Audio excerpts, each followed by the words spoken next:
One, I'm Xiaobei Chen, professor of sociology at Carleton University. I'm also president of the Canadian Sociological Association. On behalf of the CSA, it is my pleasure to welcome you to the CSA webinar series on Canadian policing, colonialism, and racism. I would like to open the event with a land acknowledgement. The Canadian Sociological Association wishes to situate its presence as an uninvited guest on the traditional territories of First Nations, Métis, and Inuit peoples across what has come to be known through a settler colonial project as Canada. This acknowledgement is to recognize the enduring relationships that exist between Indigenous nations and the territories that the CSA and its constituents work and live on. As an organization, we strive to understand our role within Canada's ongoing settler colonial project that subjects Indigenous peoples to dispossession and genocide. We recognize our participation on the complexity in colonial modalities and knowledge systems, and are committed to decolonial praxis that centers and affirms the contributions of Indigenous elders and scholars to the discipline of sociology. As the debate about policing is becoming a major contentious issue for sociological departments across the country and for Canadian society, it is important that we create public space for discussions about these issues among sociologists and with the wider community. That's why we have decided to offer this series. Throughout today's event, we invite you to communicate with the panelists by using either the chat or Q&A. It is our great pleasure today to have Dr. Vanessa Watts as our moderator. Dr. Vanessa Watts is Assistant Professor and Paul R. McPherson Chair in Indigenous Studies, McMaster University. Vanessa is also Chair of Decolonization Subcommittee of the CSA. Vanessa is Mohawk and Anishinaabe Bear Clan who lives with her partner and the two children on 6 nations of the Grand River. Her research examines Indigenous epistemological and ontological interventions on place-based material knowledge production. Vanessa is particularly interested in Indigenous feminisms, sociology of knowledge, Indigenous governance, and other than human relations as forms of Indigenous ways of knowing. Vanessa right now is carrying out a research project that interrogates a century of representation of Indigenous people in sociology and political science. Vanessa, thank you so much for being the moderator for today's event. I'll turn it over to you to introduce our speaker today, Dr. Robert Henry. Sego Ani, hello everyone, and thanks so much for joining us today for Dr. Henry's talk, Survivance and Indigenous Street Lifestyles. I'd like to thank the CSA for organizing this, and in particular to Sherry Fox for all of her excellent organizing efforts to bring us all together virtually here. So as you heard from Xiaobei, the Q&A function will be really important for any questions you might have after the talk. We're going to try to have 20 to 30 minutes or so towards the end to have any moderated discussion with Dr. Henry. So I'll introduce him now. Dr. Henry is Métis from Prince Albert, Saskatchewan, and is an assistant professor at the University of Saskatchewan in the Department of Indigenous Studies. He's also a member of the CSA's Equity Subcommittee. Dr. Henry's research areas include Indigenous street gangs and gang theories, Indigenous masculinities, Indigenous and critical research methodologies, youth mental health, and visual research methods. Working closely with community partners, Robert works to create knowledge mobilization outcomes that reflect community needs and wants. And we will be hearing more about this, in particular today during Dr. Henry's presentation, which builds upon Gerald Vizenor's concept of survivance as an applied theory to examine how Indigenous peoples engaged in street lifestyles find creative ways to survive within violent urban street spaces. I'm really looking forward to hearing more about this, and in particular, Dr. Henry's challenge to Eurocentric, positivistic, criminological perspectives of crime with respect to Indigenous peoples and communities. So with that, I'll pass it over to Dr. Henry to introduce himself and his presentation. Thanks, everyone.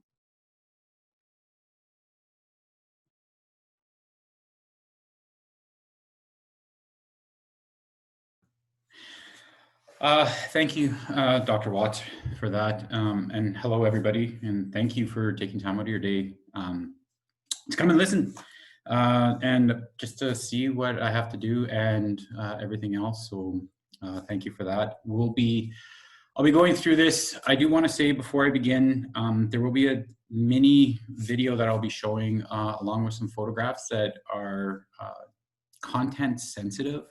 Would be the best way, with some triggers for some individuals. So if you have, I'll give the warning, it's related to suicidality, cutting, addictions, and so forth. So in trauma and violence. So if you have issues or concerns about that, please, I'll give a warning before I put up the video before that.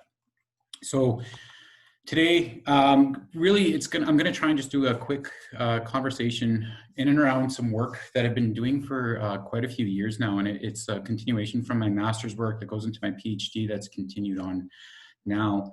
I'm going to give it a little introduction of who I am, because one, it helps me ground myself when I do any of these talks, but two, it'll help you, for those of you who may not know me, to get to understand how I've come to think about these things and begin to understand the ways in which I've come to see Western theories and Western perspectives of criminology being lacking within Indigenous spaces, or having the inability to fully grasp what's happening within Indigenous life worlds.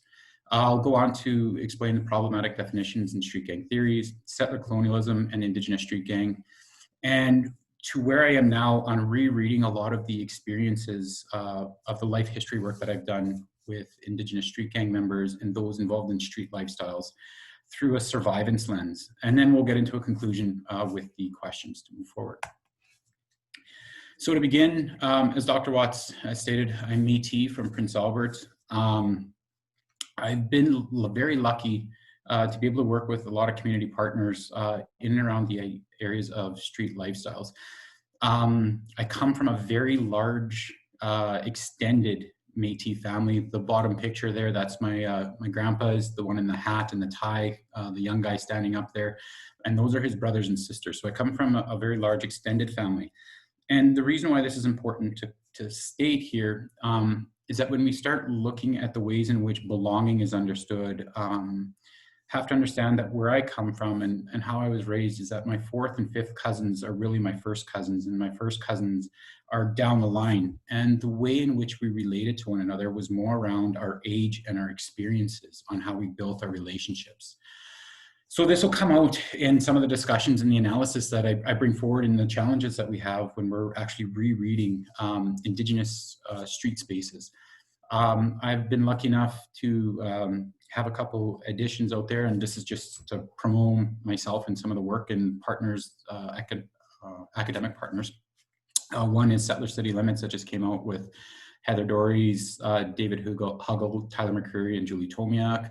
I've had the privilege of working on a health book with Dr. Lavalley, Dr. Ennis, and Dr. Nancy Van Stuyvendale. And the two other books there that are there, Brighter Days Ahead and Indigenous Women in Street Gangs, these are community knowledge mobilization pieces that come from, one comes from my PhD, which is Brighter Days Ahead, and the other one is focused on a project post-PhD, because my PhD work focused on Indigenous men engaged in street gangs. And what happened was the women who were involved in one of the programs that I was working with actually came to me and said, "Why are you always focused on men? We put in the work too." And so from there, we created a project for them and their stories to come out, which is really kind of carrying on this notion of survivance and survivance narratives.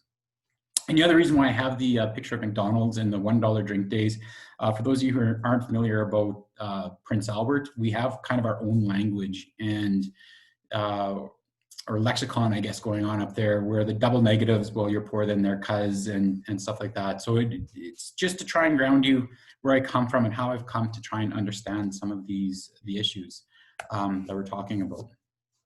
So to begin, one of the biggest things that we have to understand, and why I've moved away from the term gang within the title, but I'll talk about gang members here, is that there's multiple ways in which gangs are understood at the community level, and it's very political.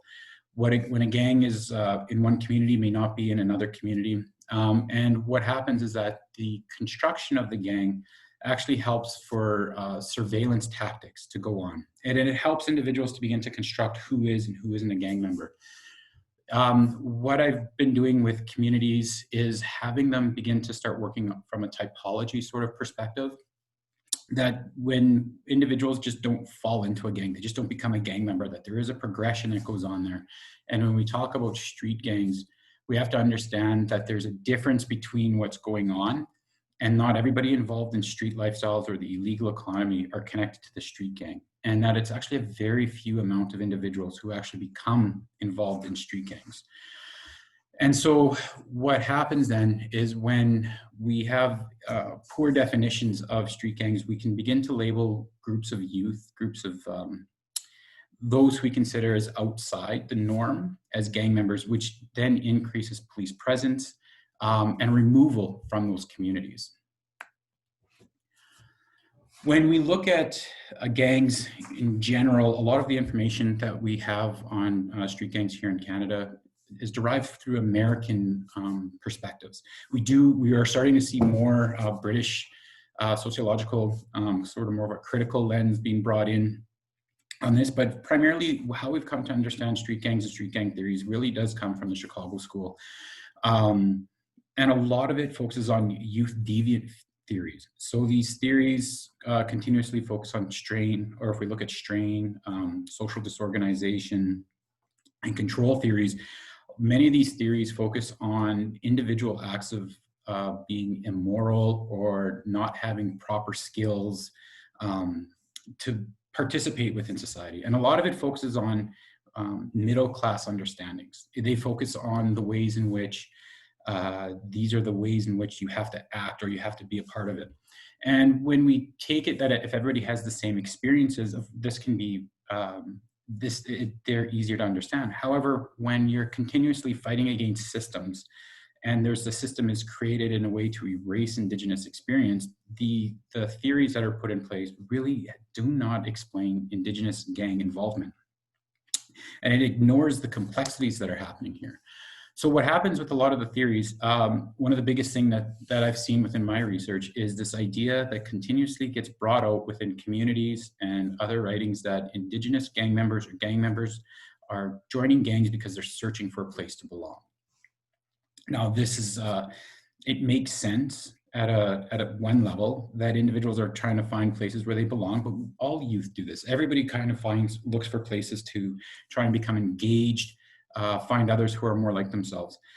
But when we're looking at this from traditional criminological, positivistic perspectives, a lot of it on this idea of belonging says that they don't have family or their family's not there. When we look at Indigenous street gangs, it is their family. It is these long-standing relational pieces that are, when we start understanding relationality, we begin to see that Indigenous street gangs are built off of their relationships to family and to space and place. And it's these, so they're not really searching for a family to belong to, which is what a lot of the research says, but they're actually just joining their family. They're finding those who are similar to themselves and everything else. And so when we look at the idea of theories and the strain theories, they're positivistic, heavy reliance on pathologizing individuals, so making them feel inadequate for what's actually happening.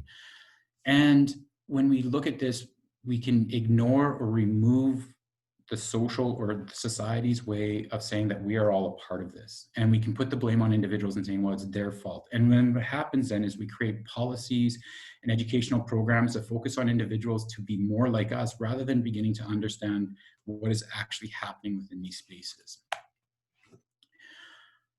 Why this is important and what is going on with all of this is that when we look at colonization and we look at imperial colonial tactics, it's always been about removing,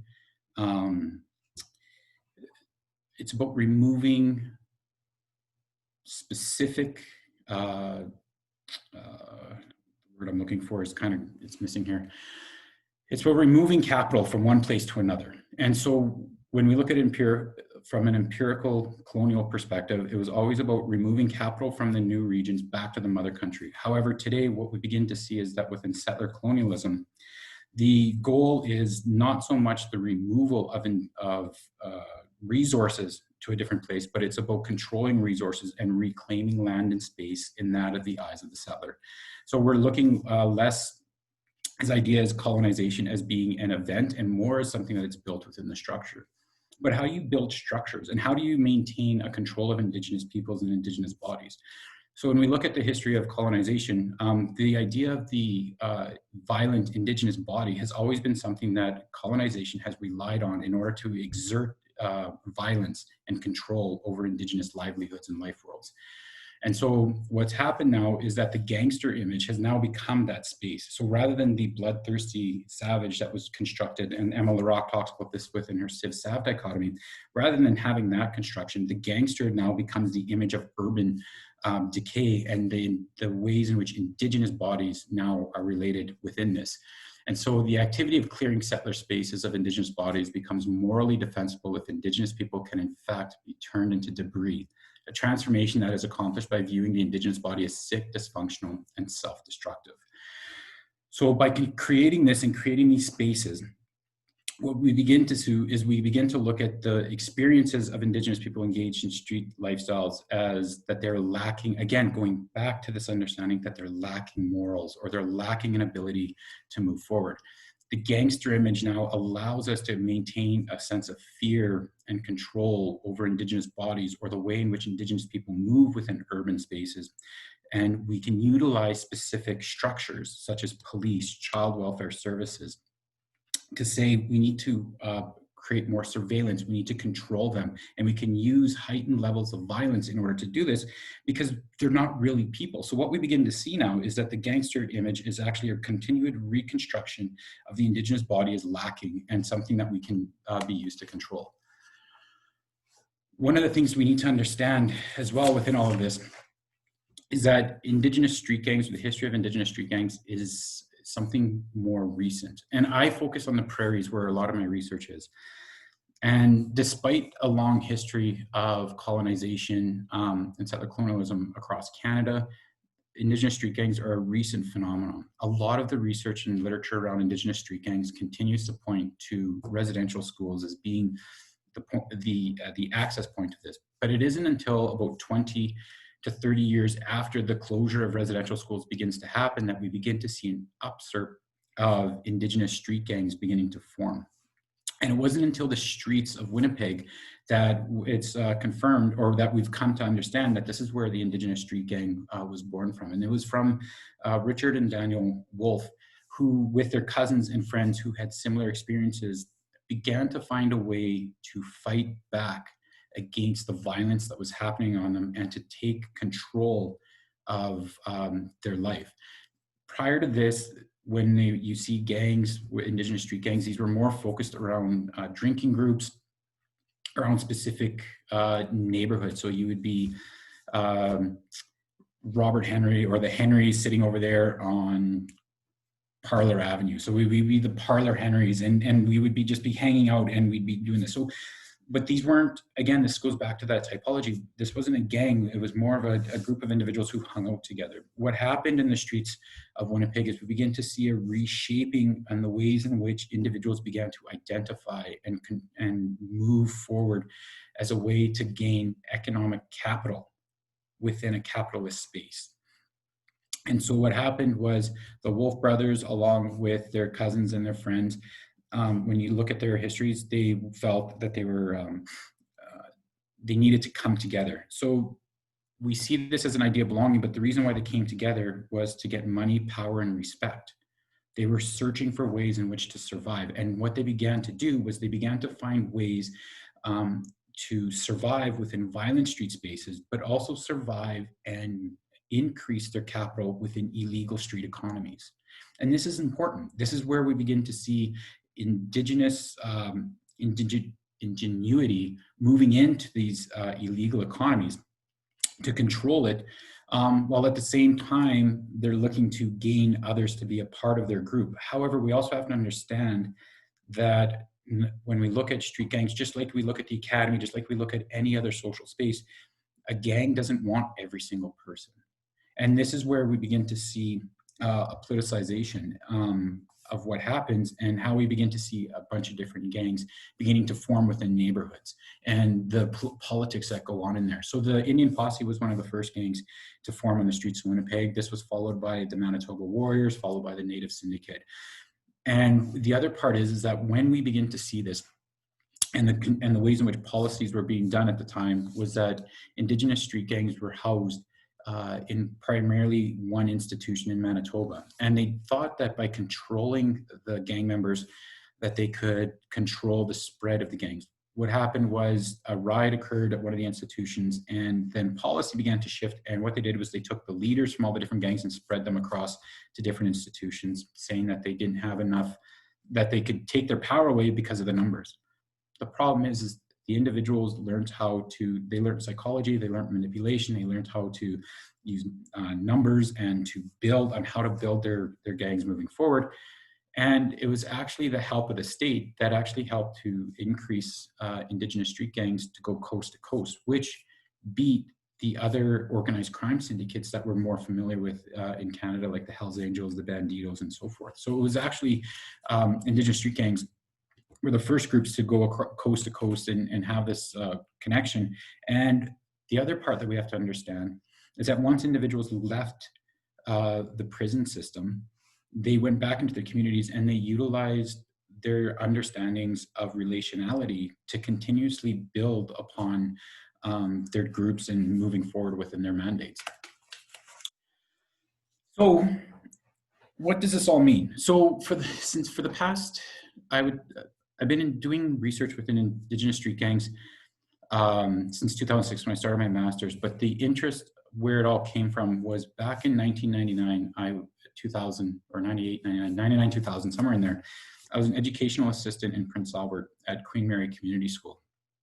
And it was at the school and at this time that gang members gangs were seen as becoming an issue within the community. And what happened was the school started to get worried and brought in the police to come and do just a talk, just to try and alleviate some questions that teachers had, educational assistants like myself, like what was happening and where we could go from there. And what began to occur was the police officer started talking. And for those of you who are familiar with Prince Albert or may not be familiar with Prince Albert, it's probably one of the most geographically interesting cities out there. There's a hill and a flat, and then it's divided by a road that goes from the north to the south. And this creates the East Hill, West Hill, East Flat, West Flat. So, and it's also geographically divided economically and racially as well. So when we look at the flats, it's higher socioeconomic, primarily white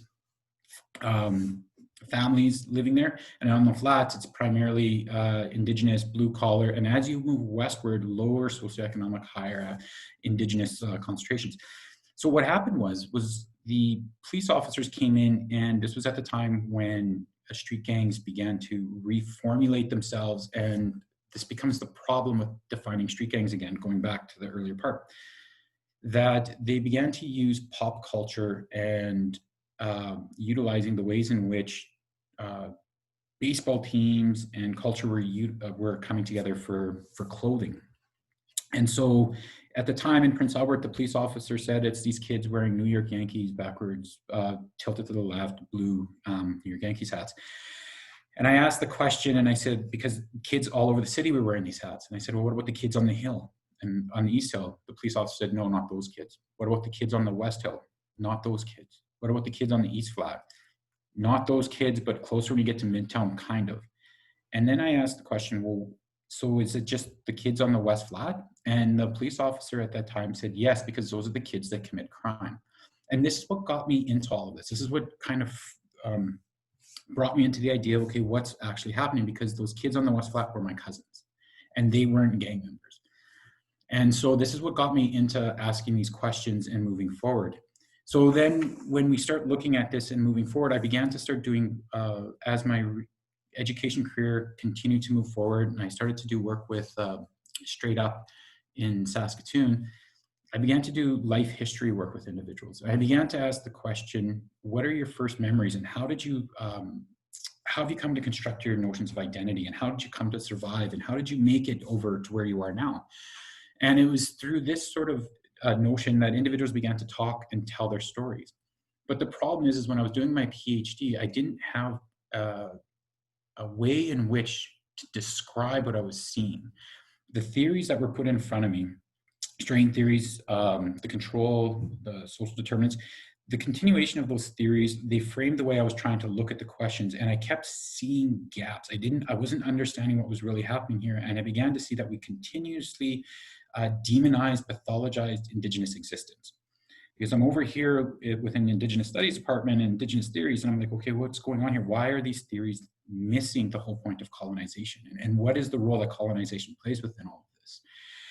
And so during my PhD, what happened was I actually started to look more towards Bourdieu's theory and perspective in and around habitus and field. And it began to help me begin to understand things. It began to say, okay, individuals aren't just pulled in or moving around, but there's a thought process that goes on in here, that it depends on one's capital and how they see their spaces. It depends on the codes within the street spaces that allow for the differences on what is a gang, what isn't a gang, when do individuals move through here.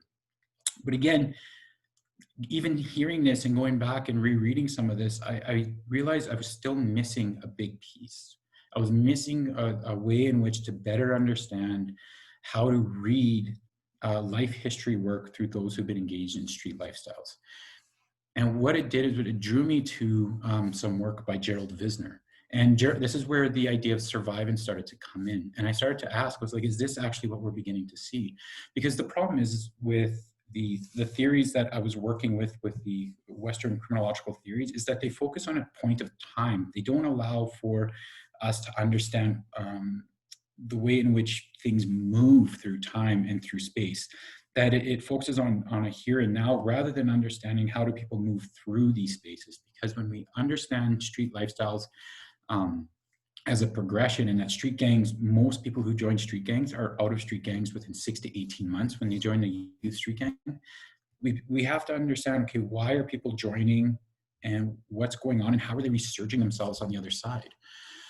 And so this is what led me to look at Gerald Vizenor's notion of survivance, and Derrida looks at survivance, the survivance. Sorry, my French is a little bad, but we'll get there sooner or later. And how this sort of works, because there was something missing, and I was reading and understanding what they're trying to say, but I didn't have the sort of language or the theoretical perspective to work through this. So when we look at survivance, it's used as a way to describe multiple ways that Indigenous peoples have been subjected to colonial encounters, but move beyond the understanding of Indigenous as passive subjects. And this is really important because every single person who I've interviewed over the years has always told me, do not look at me as a victim. I was never a victim in any of this. I made the choices that I did because I needed to survive. So this idea that we move away from the aspect that Indigenous peoples are passive to colonization or passive to their experiences helps begin to shift and look at the ways in which individuals teach or learn or pick up specific cues in order to survive within spaces that are violent. Or is understood as being violent. And again, when I'm talking about this, I don't want to pathologize this for all Indigenous experiences, okay? This is just for those engaged in street lifestyles. Indigenous survivance can be understood as place-based pedagogy of the oppressed. Survivance allows researchers to understand, okay, what is happening? What are the narratives that you're telling us, and how do we begin to know what's really happening here from the voices of those who are experiencing the spaces? The theories of survivance are elusive, obscure, imprecise by definition, translation, comparison, and catchword histories.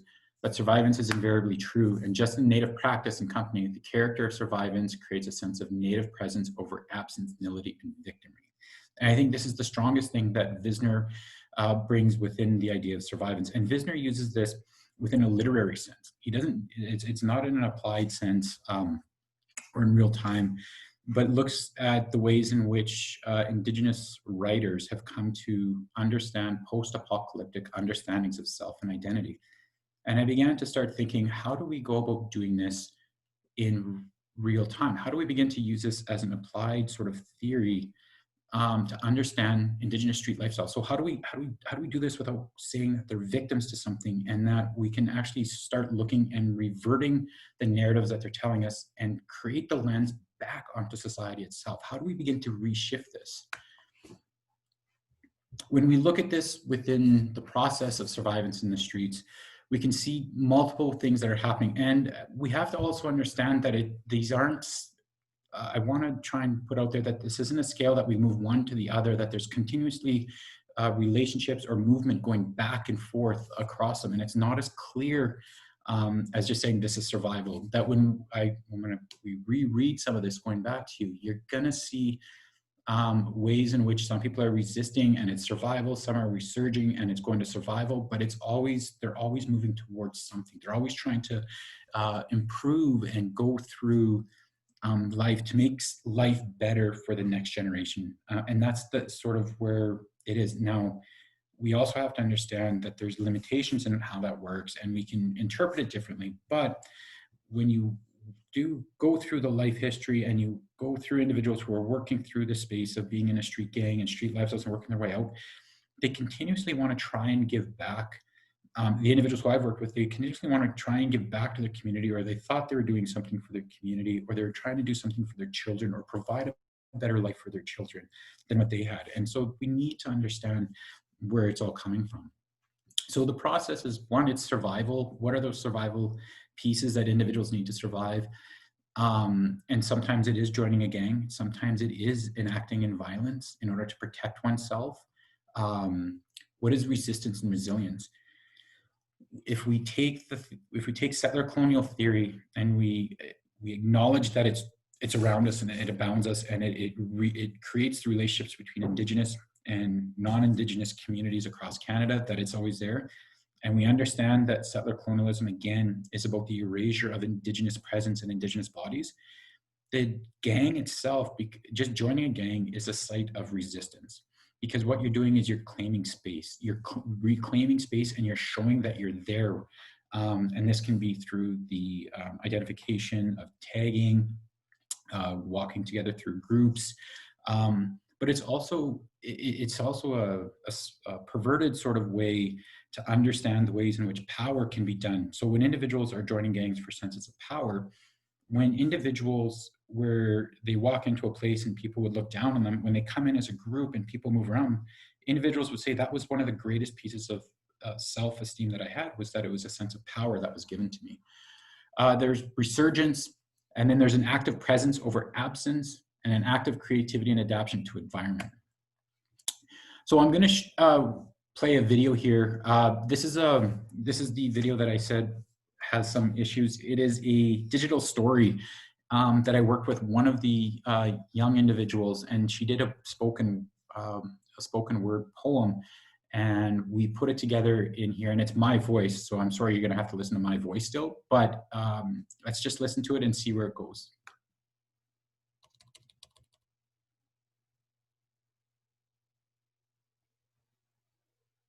Oh, maybe it's not going to work here. Just a second.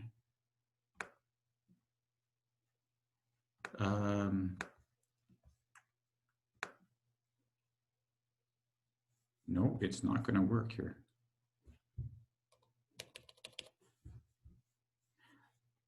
All right, this isn't going to work. was working the other day. I'm not sure what's going on here. Maybe this will work. Here, see. No, just give me 1 second here and I'm going to pull it up here. I'm so sorry about this. It was working the other day.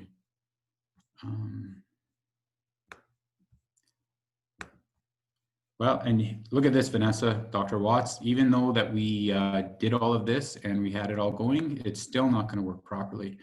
Let's see here.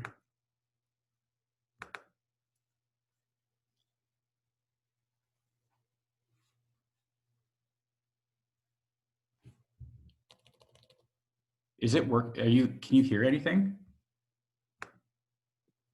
No, we can't hear it, Rob, but I wonder if you could play it on QuickTime or iTunes maybe, just in a separate window. It could be because it's embedded in the PowerPoint. Okay, yeah, I'll try it here.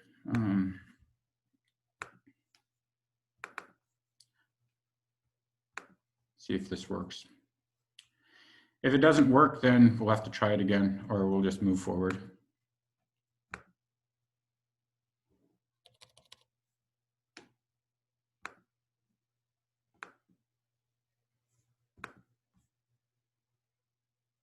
No, it's not working. All right, well, that just takes away everything right there. Well, what the heck here? I apologize, everybody. I'm going to blame Dr. Watts on this one because it was working yesterday. So I'm not sure how this is going to happen. But anyways, I'm just going to let the video play itself because it's the imagery as well that's also in there. But we'll just let it play and we'll go from there.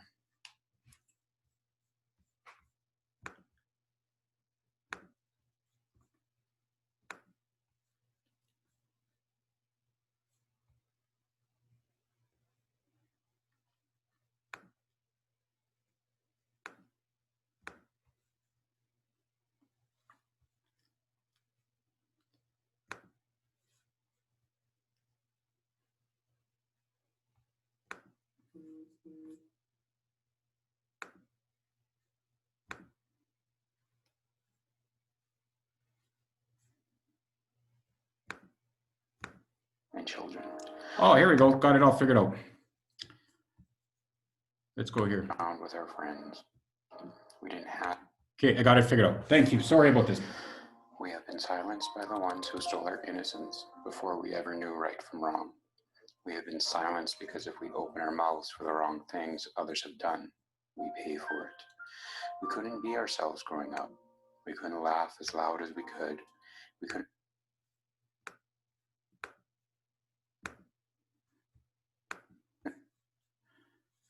Oh, technology, I'm telling you.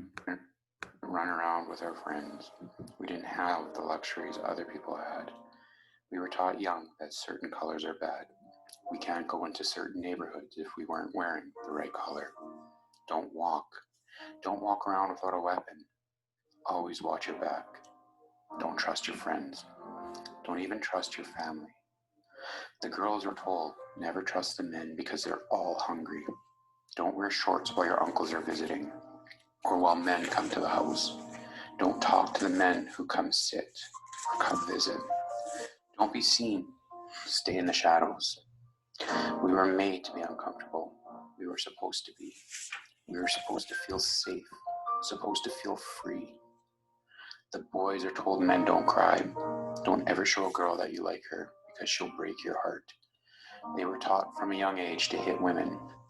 No one ever flat out said hit women, but they watched their dads, uncles, brothers, etc. hit their girlfriends, wives, and children. The parents have their older children raising the younger ones so that they can keep the party going. They leave their children with strangers so they can do dope. They let their kids go hungry so they can fly high. They let us go into corrupt foster homes, never knowing what's happening behind the closed doors. We were taught that white people are bad. Don't trust white men. They steal young Native girls and boys. They have the greater advantage against us. To them, we are nothing. I write we instead of me because this is what I was taught what everyone else was taught such a similar thing. So this was the digital story that we did with I did with one of the women, and what we begin to see is if we actually listen to what she's saying in there, we can reread it, and we actually take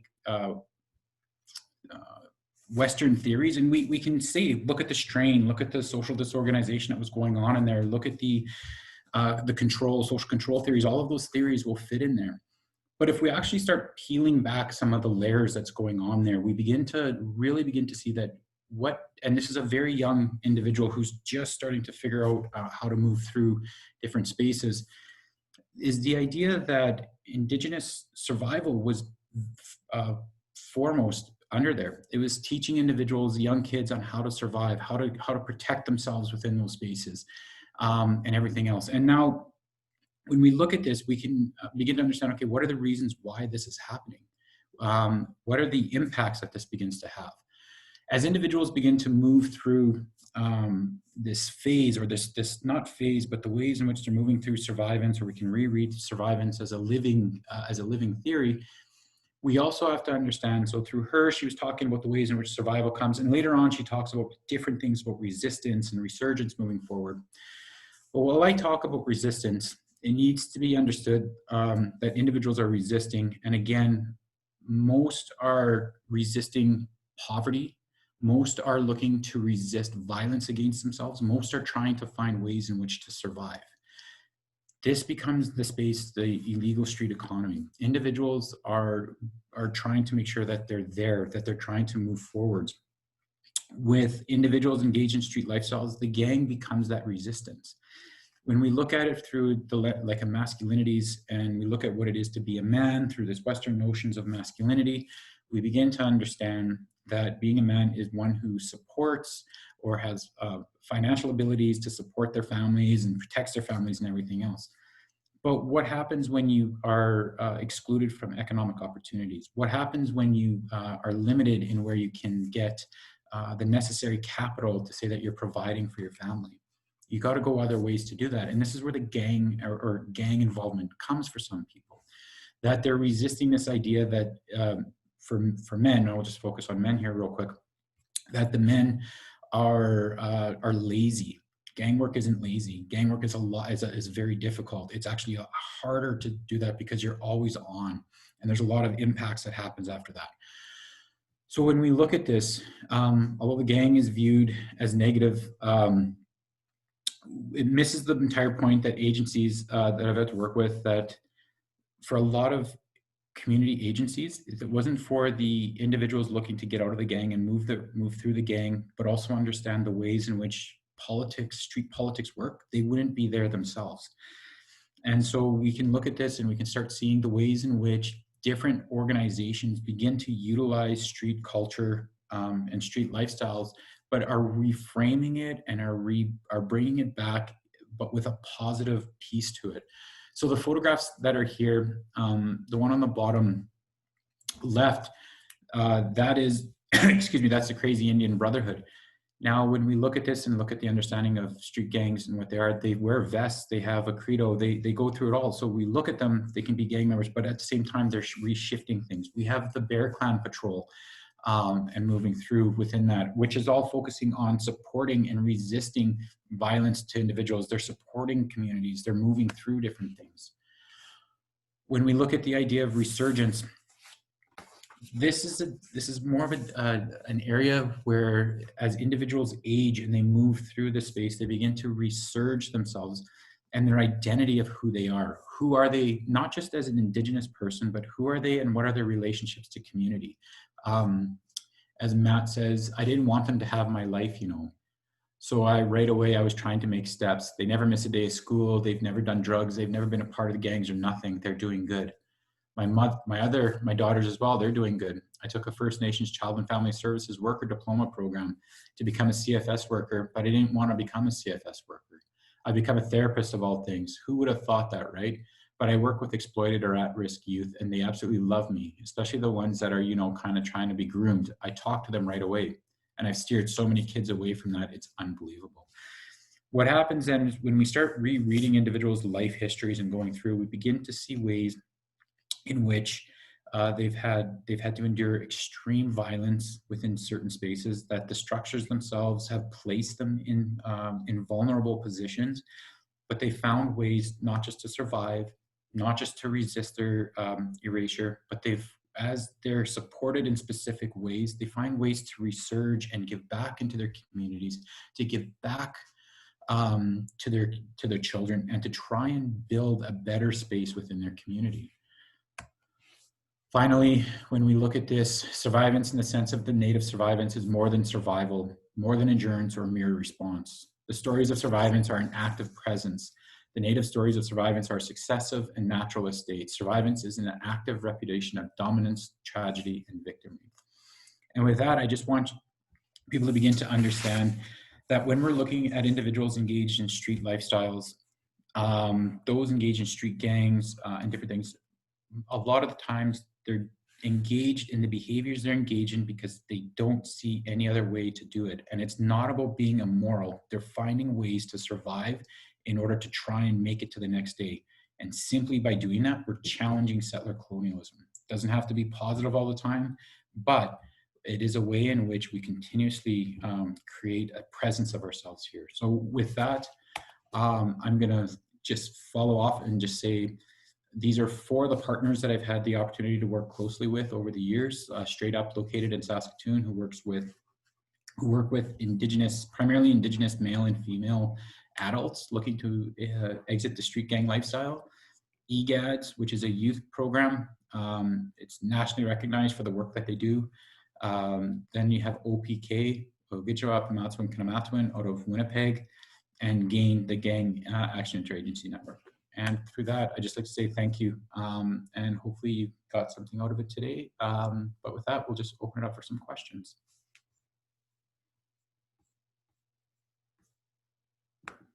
So thanks so much for your talk, Rob. I encourage everyone to use the Q&A function rather than the chat, so you're able to upvote questions you really want to hear Dr. Henry's perspective on, and we can keep track of them there. So please feel free to enter some questions now. I just want to say that, you know, in thinking about some of these issues that you raised, specifically around challenging stereotypes about the so-called violent Indian, thinking through microcosms of resurgence as being place-based, how that ties into settler colonialism, was reminding me about the past system in the prairies and preventing mobility of Indigenous peoples into kind of developing urban white centers to protect, you know, white people from encroaching Indians because of this sort of violent stereotype that continues to persist. And I wonder if you had kind of any comments on the connection there, perhaps to that kind of history of colonialism and trying to separate Indigenous peoples from white spaces. Yeah, and I think this is where the image of the gangster is so important, right? Like, we can't just see the image of the gangster as something that's just created, but it's actually a continuation of the creation of the Indigenous body as being fearful, as the Indigenous body is something that we need to control, limit, and remove from white settler society. When we look at the ways in which colonization was done, it was when we look at Tausig and the cultures of fear and cultures of terror that were created in order to say the Indigenous body is violent and it's part of nature. Like, we can actually enact higher rates of violence against Indigenous people because they're not actually human to us. And it's just, and it's hard to say not human, because I do think that most people say that Indigenous people are human. I hope that we are now, but it's the same sort of ideal that Indigenous peoples are lacking, or they're behind this sort of educational understanding of what is morality. And I think that's more important, is this idea of do they have the morality to move forward? Do they have the consciousness that violence? So when we look at it, violence begets violence. And if they're violent, then the only way they're going to learn is through violence. And this is where we see such an uptake on the way in which we can enact violence on Indigenous bodies. and why I do think, like when we look at Shireen Razak's work, when she was looking at dying in custody, and the ways in which Indigenous bodies are created as that necro-political space, right? And so when she talks about that, what we begin to see is that the Indigenous body within street spaces is that, but the gang is different than all of that. The gang, like there's a very small piece, the gang within the street space is there's a hegemonic space that everybody wants to try and strive and get to, but not everybody can get to. And it's that sort of level that's there. But the image of the gangster, the continuation of it within the media, helps to reify the ways in which we control Indigenous movement within urban spaces, that we can remove individuals. Like we look at schools, if you wear a bandana, we can remove a kid from school from just simply wearing a bandana. We're not going to remove a primarily white, let's just, if we have a volleyball team that comes in and they're all wearing bandanas, we're not going to remove the white team from that. But I've heard stories, and I have anecdotal evidence of Indigenous teams being removed simply by wearing bandanas, that they can't wear a bandana through school. So the construction and the relationship of violence, gangs, and Indigenous, it helps to create a lot of this sort of space, which is just, again, going back to the past system. The past system was control. They were limited economic opportunities. If I see you as a criminal or I see you as a gang member, then I don't have to hire you, like, because you're going to steal from me sooner on, or you're lazy. And it's this continuation that goes forward. Thanks so much, Rob. We have a few questions up on the Q&A. So how can, or I'll start with this one. Do you see any similarities in any of your research between Indigenous and Black gangs? Yeah, there's actually quite a bit. The difference between, I think there's the differences that we're seeing between Black gangs and Indigenous gangs is the ways in which relationships through familial networks is being done. And that's where I think there's a stronger connection to Latinx gangs than there are to Black gangs. But when we look at culture and the ways in which gangs identify, move through, or create ways of being, a lot of similarities go through Black gang culture, which has been understood as being the American gang culture, is it really coming from the Black. So those are the similarities. But when we look at creation of familial linkages, it's more of connected to a Latinx sort of understanding of cousins and moving forward, whereas Black gangs, it's more on location of where individuals are. So if you live in a neighborhood, even if your family's on the other side, you will be a blood, not a crip, or depending on how that is. Whereas when we look at Indigenous street gangs, location is part of it, but a lot of it comes down to who your family is. So if your family has a connection to being IP, you will follow, you will become more, the chances of you being IP is more greater, even if you're living in a neighborhood that is primarily Native syndicate, let's say, because it's those familial relationships. The other part too, that I think for a lot of individuals, the misconception with Indigenous street gangs as well, is the idea that of family within that. Because of what some people will say, that the gang becomes one's family, but when the gang is one's family, or you have family members in other gangs, there's also a protectionism that also goes through within all of that. So individuals have spoken about how they were in opposite gangs and they're at war with one another. And so when we look at gang theory, like if they're actually at war, they're going to fight each other as soon as they see each other. It doesn't matter. Like there's going to be that. However, what they were describing, and these are two different brothers and a cousin, was that when they had dinner and they would all go to their cooking's place, they would actually hang up their rags, and they were the family first. So there's these multiple levels of relationships that are going on there. Then they go onto the streets, they shake hands and go in their own direction. And so there's these relationality pieces, which I haven't seen come out as much within Black gang research as I'm starting to see within Indigenous gangs, but I have seen it come out in some Latinx research that's been going on with some Latinx gangs, and how that's moving forward. Great, thanks. We still have a couple of more questions here. You talked a bit towards the end of your presentation about a person who had left and kind of changed direction. Could you comment more on what sort of factors influence a youth's decision to leave a gang or a street lifestyle? Sure, there's multiple ways, and I don't think we should focus on one or the other. For many, it's just getting sick and tired and being sick and tired. Like the gang life is very hard because you're always on. And this is what everybody always talks about. So it's always this face and creating of a face and creating this sort of positionality that if you're caught slipping, you're going to get into trouble. For a lot of individuals, it's having children, it's losing a family member. It's understanding that they're not actually getting ahead by being in the gang, and there's another way to do it. It's about building a relationship with somebody else. So there's multiple ways in which individuals move in and out of this, out of the gang lifestyle. But the other part is that I want to go back to is why to go to, it's a street lifestyle, and it's the idea of connection to illegal, underground, untaxed economies that's more important.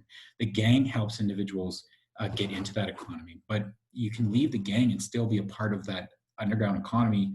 You can still be a part of the sort of violence that's going on in there, but you may not be a part of a gang. And the reality is that very few people are actually gang members. Like but a lot of more people are connected to the underground economy, which then we then associate to gang members, but they're not actually there. And so they're there because they're associated to it. And then we recreate that we have this huge gang issue when we actually don't have a gang issue happening within a community. So we have another question, and first just a comment thanking you for your fantastic and important research, and wondering if you can comment, and this is a two-parter, so I'm happy to repeat the second part. If you could comment on one, the extent to which people involved in a gang view themselves as engaged in resistance, and then the second part being what limits and opportunities you see in using Bourdieu in your work. So when we look at this, going to the first question, what extent people involved in gangs see themselves engaged in resistance, it goes to when we look at masculinity, I'll focus on masculinity with the men right now. When we construct masculinity and we see the notions of how Indigenous men have been constructed within these spaces, that they're lazy, they're not fathers, and they're all over the place.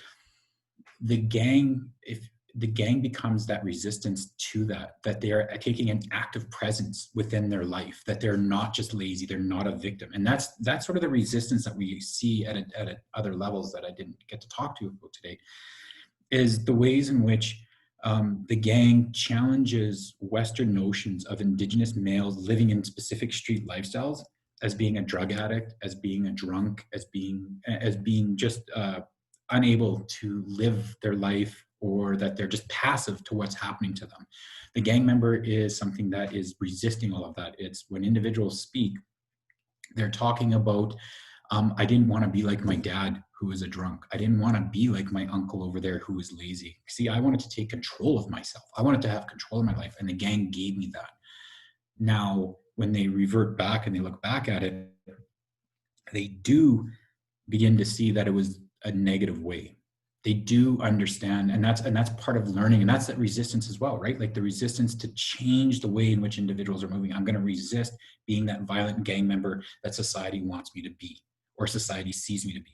I'm going to be something different. I want to resurge my identity moving through here from everything I've learned. And so this is the way in which resistance is working through all of this, and how resistance is challenging this within these spaces. When it goes to and the question got deleted, so I can't really go back to it. It had to do with Bourdieu, something about Bourdieu. The limits and opportunities that you see with respect to your work and connections to Bourdieu, which you commented on a little bit within your presentation.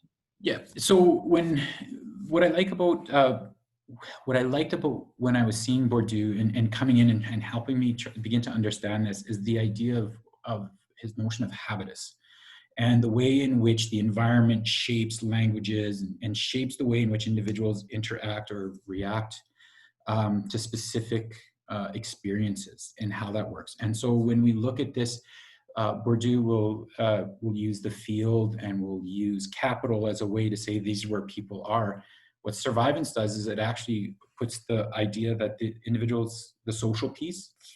So it challenges more Foucault's sort of idea that the survivance is an active personal decision within habitus. So what is that decision that Bourdieu is saying? That it's not about the social. Primarily, it's about individuals having the ability to make decisions within their understanding of social capital, within the field that they're working in.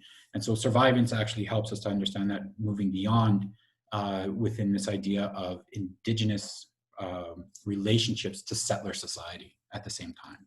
So while Bourdieu helps us to begin to understand things, and one thing that I do think that has been highly overlooked within Bourdieu's work within gang research, and I think more and more people are taking up his work within gang research with Harding and Fraser, especially the British criminological area, is the idea of illugio, and the idea of the construction of the illusion. Because what we see within gang members is that they recreate themselves. They recreate a mask, or they create an identity that they put forward, and that's that idea of illugio that I do think that we need more work and more analysis within street gang theory more broadly on what is the importance of illugio and this idea of creating masks or faces to engage in violence, because the majority of people who I've spoken to, and I'll say majority because one individual doesn't make it 100%, and it was one person that said that he loved violence, but everybody else didn't like violence, but they had to create a name and an identity for themselves in order to enact violence onto others. And it was that sort of illusionary mask or face that they create to say, this is my street image. And when we look at the resurgence, what the resurgence is and what the resistance is, it's destroying that face. It's destroying that identity and redefining oneself moving forward in what they will now see as the gang life then becomes that, when we look at Vizenor as the apocalypse, as that state of apocalypse, and people are redefining themselves outside of it, the gang becomes that, once they leave that, that's that apocalyptic state, and they're resurging and redefining themselves on the other side of it. Thanks, Rob. I think I'm conscious of time, but I'd like to we have one more question on the Q&A that has a couple of votes, and it's a bit of a big question about how school boards can create spaces that could support visibility and resistance to oppressive systems. So how can school boards do that sort of work? And I don't know if you've come across this within your own research about in urban centers like Winnipeg with respect to, secondary schools or something like that, where there might be kind of a high percentage of street lifestyle. Do you see special programming or initiatives that have happened within, let's say, Winnipeg or other cities? Thanks. Sure.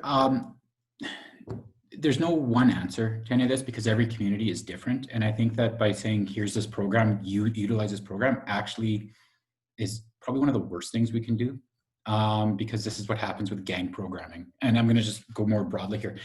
5-star gang programs are being implemented across the country, but they're not taking into effect the socio-political histories that have created street gangs in that space. And that's why at the very beginning I said a gang is different from community to community. The biggest thing that we see within programs that have been seen as effective with supporting individuals is the idea of building relationships.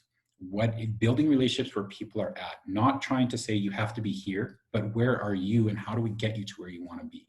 So that's where the schools and everything moving forward need to do. And the big thing is that schools, school boards, agencies, this is my own, and because OPK is different than other programs, they say that you don't have to drop your colors in order to be a part of it, that what they're doing is asking you to leave the violence. I don't care if you're Indian Posse, I don't care if you're Native Syndicate, I don't care who you are. I just don't want to see violence within spaces. There's nothing wrong with saying that what happens here, being an Indian Posse doesn't make you it's the violence that we need to stop. We have bully groups that are doing just as much violence within schools, but we're not doing anything about it because it's the bodies that are creating that violence. We have hockey teams, sports teams that are going around and bullying kids, that are creating mental trauma on individuals, but we're allowing that to happen and allowing them to go through simply because of the capital they have. When we start looking at this, and I think we're going to see a shift in change as Indigenous street gangs become more politicized in Canada, I think we're going to see a shift moving towards what we're seeing in New Zealand with the mongrel mob and the Black Power in New Zealand, where it's going back into that 1960s, 1970s when they were created, like the Black Power movement in the United States, where we're going to see more social capital ventures being done by gang members and gangs themselves on this is what we need in our community. I'm beginning to see this in Winnipeg with conversations that I've had there, where gang members and those who are just leaving the gang will sit around with researchers coming in and they'll say, why are you continuously creating a pornification of our community? And we're seeing this more and more, where inner city urban Indigenous communities are starting to take more control over researchers and over people coming in to define their life world that's going on in there, that they're coming back and saying, you can't come in here. We don't, like, you're not being a part of us. So I think we're going to start seeing this happening more. And because the only way to stop a lot of this is to make sure that everybody has the economic capital necessary to survive. If we're going to continuously take kids away for not having milk in their fridge, well, parents are going to go and do what's necessary to make sure that they have a lifestyle so that child family services aren't taking their kids away. And so we need to, there's a lot of more issues that are happening here. I don't think that there's a one size fits all, but I do think that the way to start this is just to build healthy relationships. Who is your neighbor? How do I get, and just realize that people are coming from different areas. They have different life histories, and we need to respect that. But we also need to make sure that people are safe. And that's the number one thing, is understanding what is safety. And people will, if they respect you, they'll respect that idea of safety within there. That's great. That's really helpful. Thank you so much, Rob. And I just want to thank you formally for your talk today. I think it's, you've provided a really crucial reframing of how we think about street lifestyle, how we think about resurgence, resistance, and the role that settler colonialism plays with respect to violence, group dynamics, etc. So I just want to say thank you, and thank you to all of our attendees for taking the time to join us. Once more to the CSA and Jalway, I'm not sure if you want to mention something, but also important to again recognize Sherry Fox and all of her work in organizing us today. I know that this will be posted to YouTube for those who would like to share the link with their networks. If you have follow-up questions for Dr. Henry, his information is here and was also on the poster for today's webinar. So feel free to reach out to Dr. Henry if you have any further questions about his talk today. Thank you so much, Vanessa. I for some reason I can't turn on my video, but I really want to take just 1 minute to thank Dr. Henry for really demonstrating modeling decolonization of research, through from conceptualization to methods and to analysis. I think it's a really wonderful project, and thank you for inspiring us to reflect on our own research as well. Your work really has broad implications to other studies, not just in criminology, but in other fields of sociology as well. And thank you, Vanessa, for your beautiful work with facilitating and moderating the event, and Sherry for always your great organizing work, without which not much can really happen so smoothly. And thank you everyone for in the audience for being here, for your wonderful comments and the question. So we'll end the event here. Enjoy the rest of your day. We'll see you at our next event, hopefully. Bye-bye.